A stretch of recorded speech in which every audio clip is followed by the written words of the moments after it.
From Stuttgart, we have the Mercedes AMG GLC 43, a sophisticated brute with a touch of class. And straight out of Munich, the new generation BMW X3 M50, which is tighter than lederhosen after Oktoberfest and just as bold. Both claim to blend pace and practicality, so your commute feels like a qualifying lap, but without complicating the grocery run. But which one actually nails the brief most effectively? So I want to answer the question, do you go with Stuttgart swagger or Munich muscle? Let's find out before Germany slaps a speed limit on the Autobahn.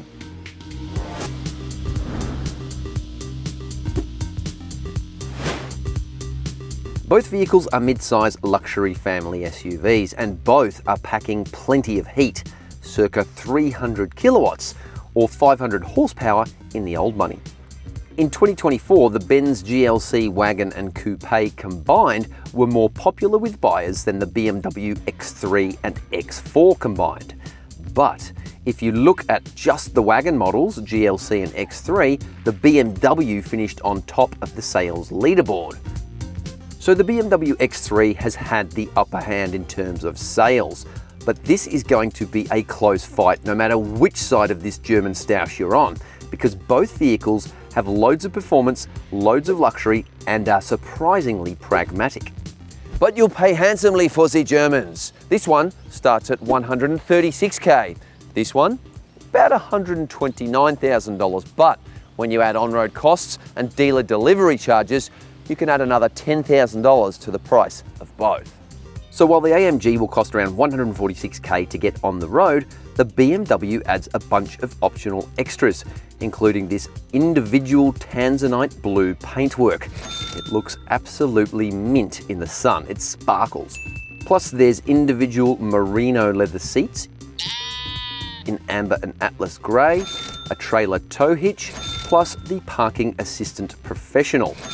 So when you add all of those numbers up, the price is pretty much line ball with the AMG. The AMG also comes with options, but get this, they're complimentary. So that high-tech silver paint job, free. The black on red interior upholstery, also gratis. And when you look at the prices after all those options are added to the BMW, they come out pretty closely.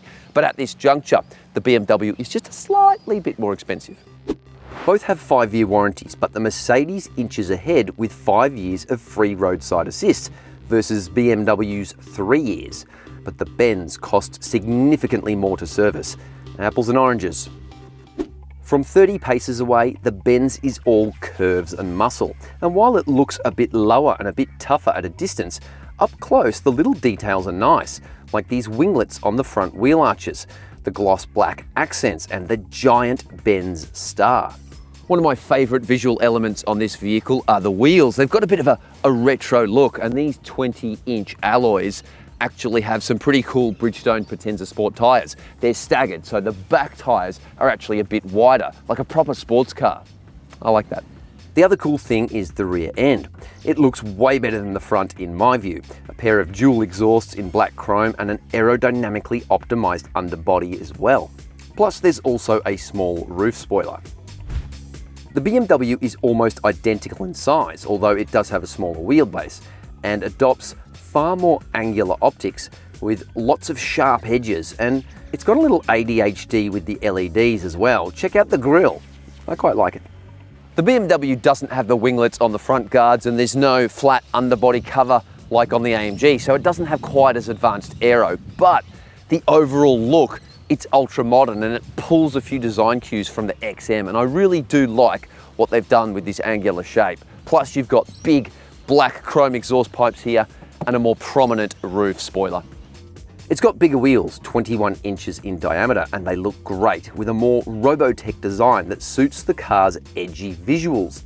They're also staggered, but the Goodyear Eagle F1 tyres squeal like frightened pigs when you load them up, and they're rated R, not ZR, like the AMG, which means they can't go as fast, or at least they're not rated to go as fast.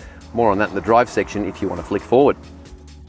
These two German engines, dear readers, are very, very powerful. They are not messing around. Now let's start with the Mercedes AMG donk. Now, this is based on a version of the world's most powerful production 4-cylinder engine. This has a lot of power for a little 2-litre milk carton spinning around, going wild with its turbo. And as you can see, we've got a nice strut brace here. They've put a lot of things in this engine bay. And check this out, Nico Ubeli, hope I said your name right, buddy, has hand assembled this engine in a Falterback. And even in this rather large, heavy SUV, this thing is fast and it makes some really cool noises as well. All right, the BMW, and while this engine doesn't grab as many headlines as old AMG over there, it's still an impressive setup. Look, you've still got some extra reinforcement in the engine bay to improve torsional rigidity, and while it doesn't have as much power and it's not hand-built like the AMG, it is a bigger engine. This is a 3-litre inline-six versus the 2-litre inline-4, and yes, doesn't pump out quite as much power, but it pumps out more torque. And this could be very, very important depending on the type of driving you're doing. Both engines have mild hybrid electrification designed to reduce fuel consumption and CO2 emissions. These 48-volt gubbins add a little bit of extra torque and power in certain circumstances to reduce the strain on the combustion engine. But really, if you're buying one of these stove-hot SUVs, surely you know the score.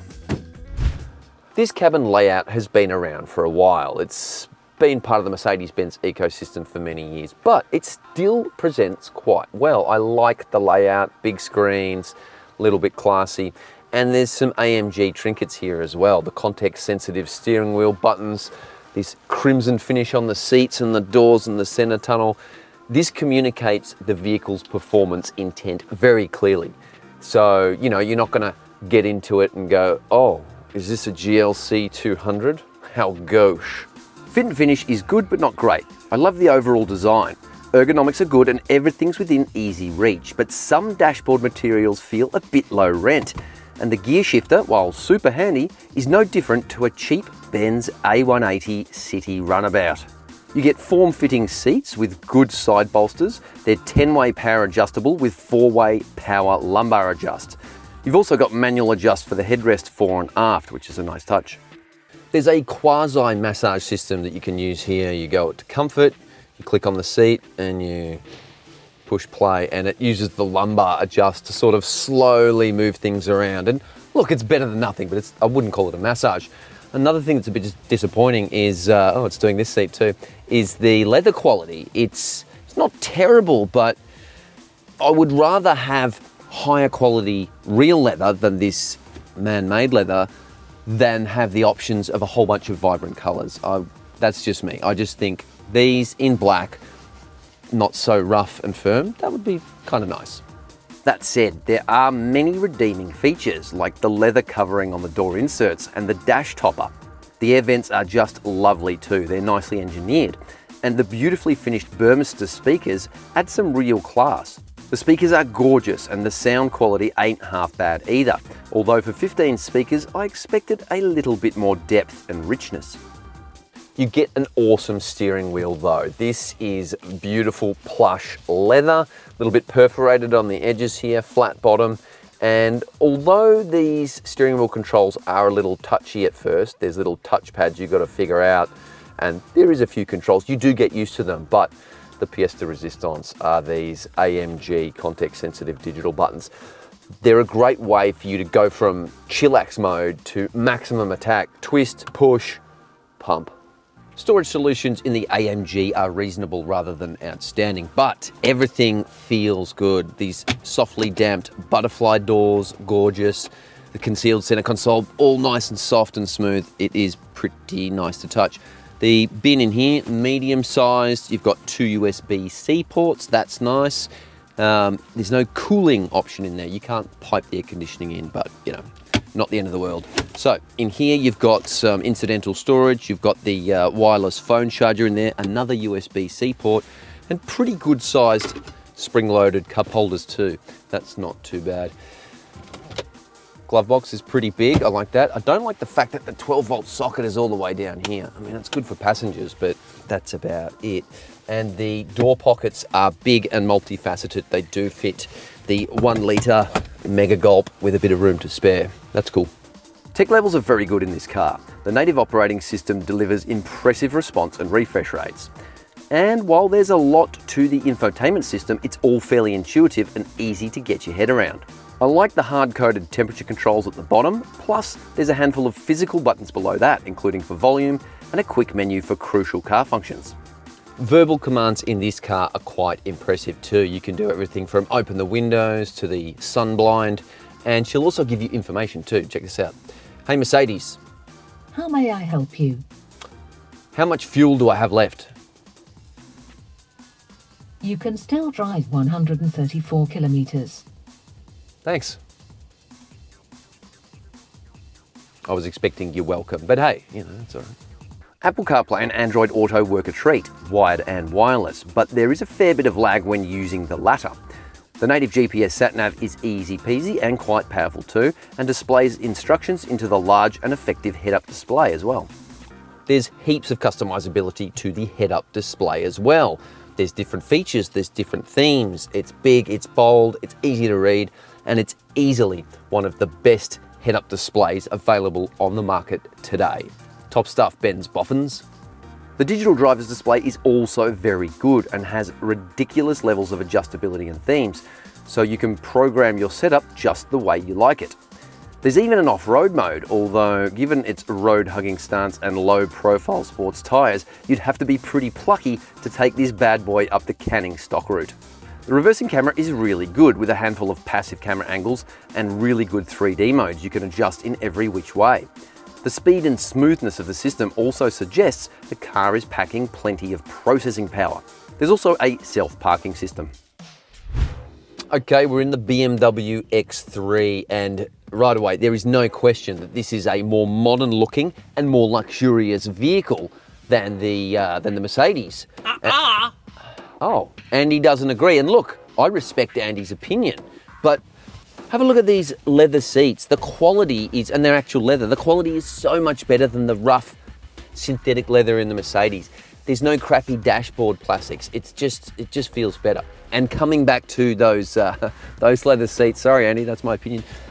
These are a $4,000 option, the merino leather seats, but I've done the math. That's about 3% of the overall purchase price of this vehicle, and I reckon they're worth getting. It's pretty good value. They are delightful, and yes, the color's a bit weird. I wouldn't get tan myself, but they are so much nicer than the Benz. Fit and finish is a step above the Benz. There's not a lot of cheap plastics in evidence, and pretty much everywhere your hands explore, you find a more pleasant level of tactility. The buttons and controls in the BMW X3 feel a bit nicer. They're a bit more upmarket, from this gorgeous iDrive rotator dial to the volume control to all these buttons around here. They have this tactility to them that is just absolutely lovely. That's the good thing. The bad thing, well, it's not bad, but the ergonomics aren't quite as good. So let's say I'm sitting here, this is where I sit, and I want to go change from sport mode to personal. I can only just reach the edge of the screen, and I've got full stretch Armstrong arms. They come down to like my calves. And yeah, it's just little things like that. When you're looking at the Mercedes, the screen's much more closer, it's further forward, and it doesn't go out to the side as much. So yeah, ergonomics a little bit better in the Mercedes. The gear shifter, while stubbier and smaller, has a more premium look and feel, although the engine start button kind of blends in. I wish it was more obvious. It could have been red or blue. It's kind of camouflage here, and it shouldn't be. Now, both cars have multicolour ambient LED lighting, but the BMW does it with more panache. Its LED game leaves the AMG in the shade. Check it out. When you change the drive mode, these areas change, and the way the LED lights fill in is very cool. They change based on the drive mode and house the hazard lights too. Red alert! The seats are slightly better in the BMW due to the considerably higher quality, albeit optional, merino leather upholstery. I like that both seats can drop nice and low, which is good for taller types. And while the seat cushioning and contouring is similarly sporty, and this one also has 10-way adjustability with 4-way power lumbar, it loses power adjustable headrests. However, it gains adjustable torso bolsters. So there's a little button down here and you can tighten it up so it grips the body a little better, which for slim gyms like me is great, especially when you're doing high G maneuvers and you don't want to be sliding around in the back of your seat. The air vents are a little bit weird if you ask me. Here's the adjuster down here, and look, adjusting them to their bump stops, to their maximums, up, down, left, right, is super easy and super quick. That's cool, but fine tuning them, I find it a little bit tricky. You know, like I don't want it blasting on my face, but I kind of want it on my upper torso area. And look, if you've got giant paddle hands like Ian Thorpe or someone like that, these are going to be impossible to adjust properly. The touch-sensitive open-close controls for the air vents look awesome, but they are a bit gimmicky. It's probably more reliable to have a dial like in previous versions. The Harman Kardon 15-speaker stereo is similar to the AMGs, but just a little bit better. It does have a bit more richness, a bit more bass to it, although it doesn't look quite as classy. The steering wheel is not power adjustable like in the AMG, but check this out. Reach adjust is insane. Tilt not too bad, but what that means is this car will suit body sizes of all different types. You know, you can have long legs, short legs, big torso, little torso. It's very, very adjustable, and the steering wheel itself is exquisite. Again, you've got the flat bottom shape here, really, really nice leather, a few M flourishes like this technical lower spoke with the little M logo on it, and the stitching around here as well with the 3 M colors is a really nice, you know, the attention to detail is really good. Plus you've got the little 12 o'clock signal there. It doesn't have the wham bam digital adjusters of the AMG, and when you do want to adjust the different drive modes, you've got to push this button here and you've got to hit this button here, and then trying to figure out how to change the suspension and the engine mode, all of that. It is like, unless you've got a degree in quantum mechanics, it's going to be tricky. However, the flappy paddles are exquisite. They feel so good, and they've even got like unique rubberized patterns on plus and minus, so you can tell exactly what you're doing with your eyes closed. You don't drive with your eyes, you drive with your heart. This is just dumb. I can't see a thing. You gotta feel the road. You gotta let it live inside you. Are you feeling anything now? I'm feeling a little bit. I'm feeling the worn wood of the steering wheel. Yeah? What else? A little bit of heat. That's you and the car melded together. Yeah, now I'm really feeling it. Yeah. I feel like the car could drive itself. I bet it could. Start her up. Storage solutions are not quite as sizable as in the Mercedes, starting with the central bin. It's a lot smaller, but you do have a 12-volt socket in there. It's easier to reach than the one down there in the Mercedes. Then you've got this area here. You've got the 2 exposed spring-loaded cup holders, and while they do fit the 750ml bottle, it's a little bit loosey-goosey. I think small cups would be fine. Then you've got odds and sods area here. You've got a wireless phone charger plus area for other things, 2 USB-C ports. The glove box is teeny tiny, but I love the button to open it. Really elegant, and the door pockets multifaceted and easily fit the 1-litre Mega Gulp as well. That's nice. I reckon BMW has done a really good job with the infotainment and native operating system here, which groups functions into infotainment and vehicle areas. Plus, there's a shortcut menu you can customize. But there's a lot more going on here than in the Benz, and at first glance, it's quite discombobulating. Trying to figure out how to change the adaptive suspension settings, which both cars have, proved quite testing. But look, overall the menu system works well, and the refresh and response rates are good, suggesting it's got a potent CPU tucked away behind the dashboard somewhere. Like its German compatriot, this vehicle has the temperature controls hard-coded into the bottom of the digital screen, so they're always there. So adjusting temperature is really easy, and you can adjust the seat heating and seat cooling as well. And that's another quick thing. This vehicle has cooling and heating. The AMG only has heated seats. Now anyway, back to the fans though.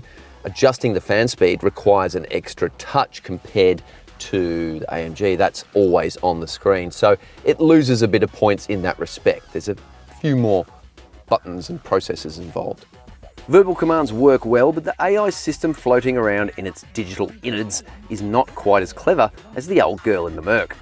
Apple CarPlay uses the newer version in the BMW and looks way better across the bigger 14.9-inch central touchscreen compared to the AMG's 11.9-inch touchscreen. It also has Android Auto, wired and wireless compatibility, but again, there's a bit of lag when using these phone mirroring systems wirelessly, but it's not quite as acute as in the AMG. The native sat-nav is very good, better than the other German SUV in terms of visual detail and turn-by-turn instructions. And like its rival, it comes with a very good 12.3-inch digital driver's display that can be toggled to show the mapping. But the instrument panel doesn't have as much customizability as in the AMG. That said, it is a lot easier to power through them. You hit this cog button here, and then you go lefty, righty, upsy, downsy on the little control there, and Bob is your uncle. It's keeping it simple, and in a way, I kind of like that more. The head-up display is likewise very, very impressive and has a few themes to cycle through, but isn't quite as slick and doesn't have quite as many data sets as the AMG. The reversing camera has a bit of an AI feel to it, and as you get closer to objects, it will proactively select the correct camera. It's really cool and very effective. Beyond the 3D mode, it even has some very pragmatic camera angles, including car wash view and trailer coupling view. You can even wash the front and rear cameras remotely if they get dirty. It also has an auto parking system like in the AMG, but I'm not going to use them because I did that a year or so ago in, I think it might have been a Skoda or a Volkswagen Group vehicle, and tore up the alloy wheel. And then you go to take the car back and the car company's like, what have you done? And I'm like, what have I done? And your car did it. And they're like, oh, you're full of shit. And then you're like, you're not my dad. Don't tell me off. And then it just never again.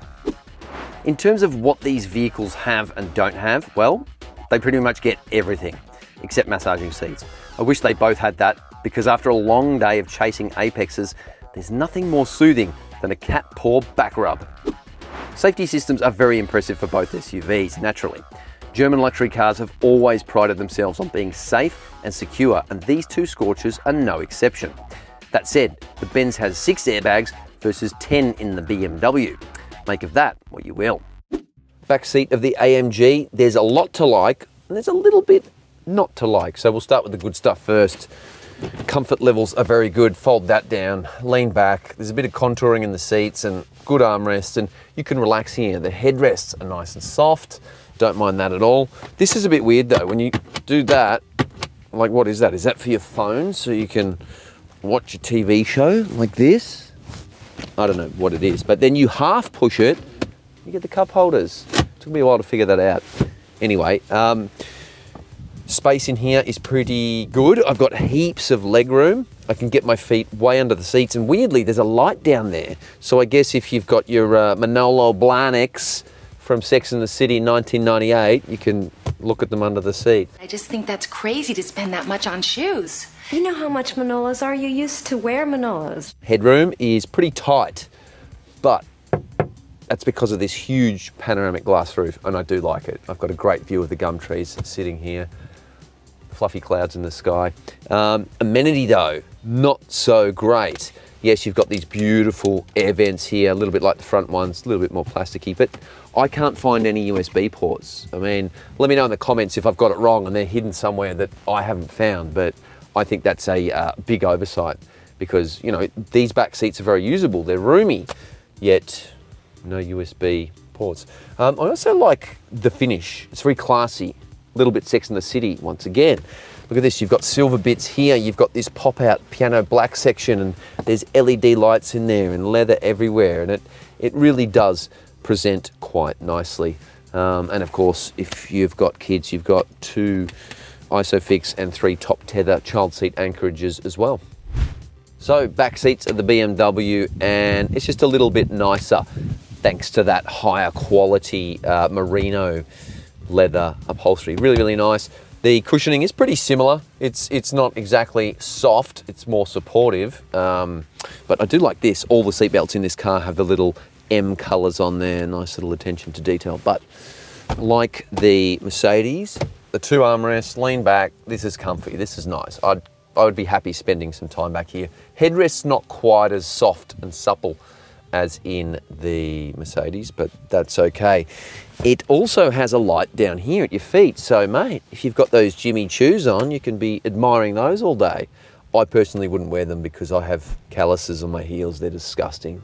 Anyway, the storage systems are the same as the other car. You've got seat back pockets, big bottle holders here. You've got the reading lights, but the BMW ups the ante with the air vents here, the twin air vents, but you've got separate climate control for the back seats. So you can do upper and lower areas. You've even got heated seats. You can adjust the temperature. That's nice. Plus USB-C ports. Thank you very much, 2 of those. And check this out. There's even a little port here that you can plug in a little like dongle attachment and put an iPad or something there for rear seat entertainment. The only other thing that's different in this is the glass roof. Instead of a 2-pane system like the other car that can fold open, this is one single giant piece of glass. So it doesn't open, but the view is way better. And in terms of headroom, it's about the same. It's pretty average because you've got that glass roof in there. And legroom, a little bit tighter. There's just a tiny bit less, but overall, I think I like it back here a bit better.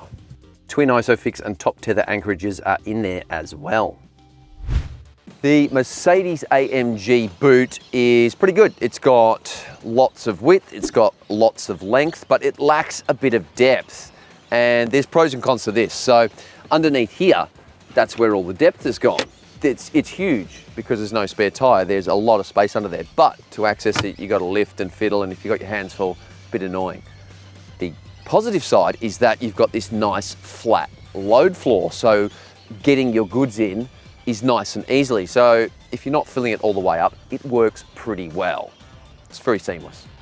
It's got good amenity with 4 tie-down anchorages, elastic nets and bands, a nice luggage cover, and quick release push button seat slammers. You get handy shopping bag hooks and a 12-volt socket back here, plus one very crappy light and one better LED light up in the tailgate. But there's no spare tire. So the BMW has a power operated tailgate as well, and mercy be, unlike a lot of Japanese, Chinese and Korean cars, it doesn't beep and bleep the whole time. So that's not law. That's not law, it's just super annoying. Thanks BMW. Now the boot cavity itself looks a little bigger than the Mercedes, and having measured them both, this one is a little wider and has a little bit more depth, but it's not quite as long. Now, interestingly, on paper, the Mercedes has a lot more cargo area, more literage or cubic feet if you like. But when you look under here, you go, there's not as much space in the Mercedes. So it does make sense that this one is a bit smaller overall when you account that underfloor space. Amenity is pretty similar, although I like that you get 1, 2, 3 LED lights back here. This is good when unloading the shopping after dark. You also get 2 pop-out shopping bag hooks, which you don't get in the Benz, but it does come with a 12-volt socket. Plus, there's 4 tie-down hooks. The cargo cover feels a bit sturdier in the BMW, but flipping down the rear seats is harder. There's no quick release, so you've got to reach over. Annoyingly, both these vehicles don't come with a space saver spare or a spare tire of any kind, which in one respect I get. I mean, look at the wheels on this thing. They're 21 inch. That's not going to fit in there, but a space saver spare, it might. The flip side of that is these are heavy cars. Is a little thin bicycle tire space saver spare going to cut the mustard on such a heavy vehicle? But I don't know, either way, part of me feels like it's just a cost cutting venture, and it wouldn't have cost that much to stick a little space saver spare tire in there, if it works. Thus far, neither Munich nor Stuttgart has really taken the lead. They're both very neat and tidy, but something tells me getting them on the road is gonna separate them. One of them will be better, I'm sure of it.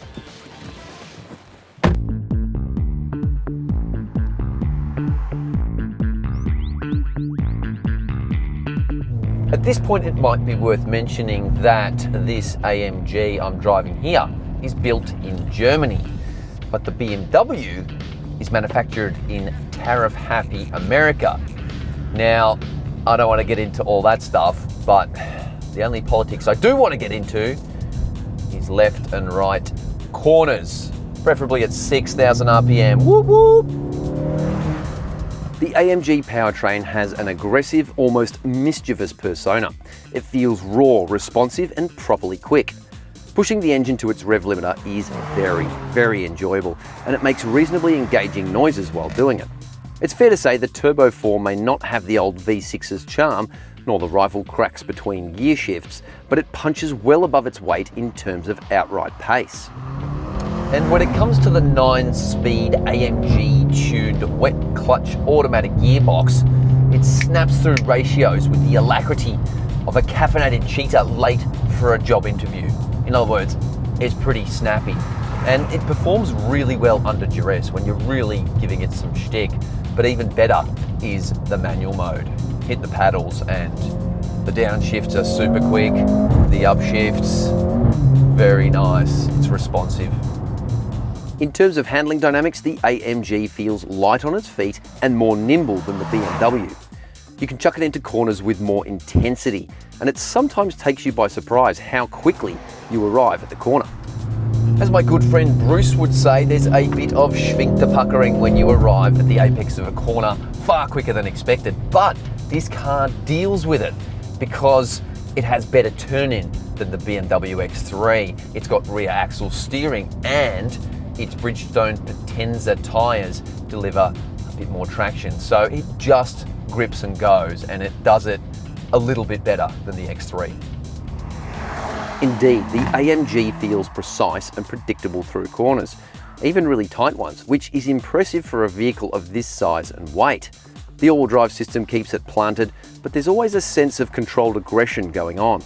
Another boon for the AMG is the broad scope of damper adaptivity. In comfort mode, it's a bit floaty and quite cushy, making it a good cruiser, although it does heave around over bumps a little bit in this mode.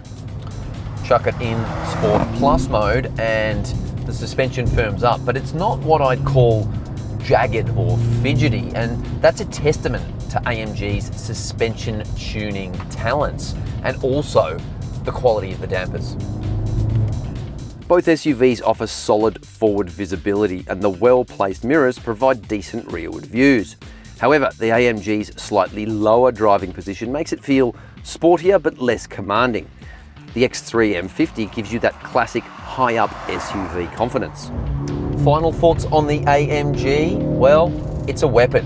The tunability you have over the various car systems, the engine, the steering, the suspension, it just gives it this ability to morph into whatever scenario you're working on, and it's so easy to do it as well. Dial it back to sport, maybe I'll have comfort, chill out the suspension. Very impressive.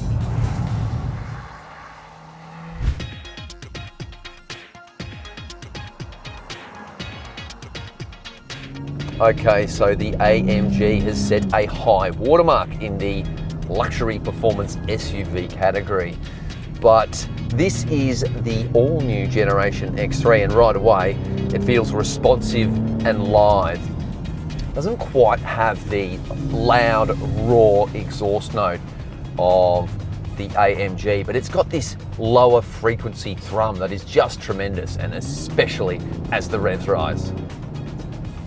The M50 straight six is buttery smooth through the entire rev range, and that extra torque pushes you into the seat just a little bit more as the revs get up to 5,000, 6,000 RPM.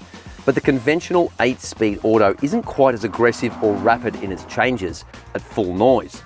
The BMW's 8-speed cog swapper is more refined than the AMG's. It's not quite as quick to snick through the gears, but it is better suited to stop-start traffic and around the suburbs and in town, where the AMG's gearbox can be a little bit recalcitrant, and you know, there's sometimes little shunts through the gear shifts. Put it this way, the BMW is less dramatic at both ends of the dynamic spectrum. That said, the flappy paddles are very handy, and they do give you more control over that gearbox, and yeah, that is pretty good. I like the fact that if you hold this left one as well, hold it down a few seconds, boost mode, 10 seconds of extra power and torque. Yeah. When push comes to shove, the X3 M50 leans more into grand touring than outright apex slaying. Don't get me wrong, it tracks cleanly through corners. It has similarly direct and sporty, if a little lighter, steering compared to the AMG. The BMW is composed and confident, but just not quite as eager to turn in. It does feel more stable at higher speeds and on open sweepers, but the AMG's liveliness makes it more exciting when you really start pushing on challenging roads. In terms of ride comfort, the X3 M50 starts a little firmer. So while it's well damped, it's not quite as plush as the AMG when set to comfort mode. Flick it into sports mode, however, and it's pretty similar in terms of dynamics to the AMG. There's not a lot of body roll through the corners. It sits flat, it's planted. It's a lot of fun. Both have strong anchors, but neither gets proper 6-piston calipers, which seems like a missed opportunity. The AMG's brakes feel sharp and confidence-inspiring, while the X3's pedal is progressive but slightly softer. In spirited driving, the AMG stoppers inspire more confidence, but for daily driving, the BMW setup feels a bit smoother. When it comes to refinement levels, both SUVs are well insulated against outside noises, but the AMG lets in more of its raspy 4-cylinder turbo petrol's soundtrack. The BMW is a bit quieter in general, but if you do lean on this engine, it can make a bit of noise. And I like the fact that it still does have a bit of character. Wind and road noise are well managed in both, but the X3 M50 has a slight edge in long distance refinement. The AMG's sportier edge makes it more engaging, but also a little less serene. These high-performance German SUVs use more fuel than the manufacturer's official claim, which is almost always the way. But what is interesting is how the difference between the two was maintained at 1.5 litres per 100 kilometres, even with our real-world testing. This has been a lot of fun, but if I had to pick one vehicle, it would probably be the AMG, because it's more comfy at low speeds, but has a little bit more grip and slightly higher performance when you're going at it hammer and tong. I honestly didn't think the outcome of this comparison would favour the AMG, and to be frank, this is an exceptionally close outcome. If I had a more basic vanilla version of both these cars, I reckon the BMW would claim victory. It's more modern, more affordable, and looks and feels more fancy. And in terms of everyday usability, the BMW probably edges ahead slightly. But these vehicles are no ordinary SUVs. They wear the hallowed AMG and M badges. And while this BMW is a very good driver's car, it's engaging and it's fun to drive, it lacks the nastiness and the intensity of the AMG.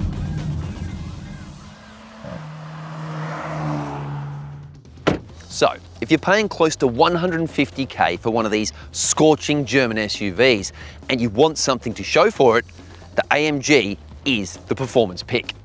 This was a super close battle, and if you are Team BMW, this is going to make you very happy.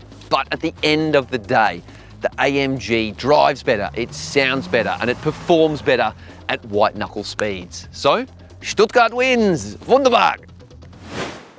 Thanks for watching, hope you enjoyed the vid, and leave a comment below. Are you for 6-cylinder BMWs or 4-cylinder AMGs? And don't forget, our moderators love chatting with you guys, so we will respond to your comments. See you next time.